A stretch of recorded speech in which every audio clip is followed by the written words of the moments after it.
Unlock smarter trading by mastering how to draw supply and demand zones directly on your TradingView charts. First, understand what we're looking for. Supply zones are areas where selling pressure overcame buying pressure, pushing prices down.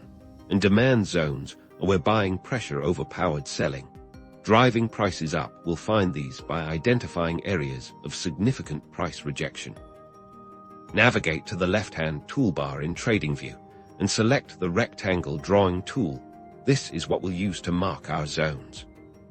To draw a supply zone, look for a sharp price decline originating from a relatively tight range. Click and drag your mouse from the highest point of that consolidation or the wick of the last bullish candle before the drop, down to the open of the bearish candle that initiated the strong downward move.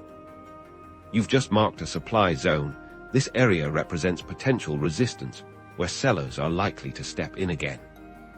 Now, let's find a demand zone. This is the opposite. Look for a sharp price rally originating from a tight range. Click and drag your mouse from the lowest point of that consolidation or the wick of the last bearish candle before the surge, up to the open of the bullish candle that initiated the strong upward move. This green rectangle represents your demand zone, a potential area of support where buyers might step in and push prices higher. By consistently marking these zones, you gain a visual roadmap of potential turning points on the price chart, helping you anticipate where price might find support or resistance and ultimately improving your entry and exit strategies. Practice drawing these zones on different timeframes and assets, and you'll be well on your way to trading with more precision.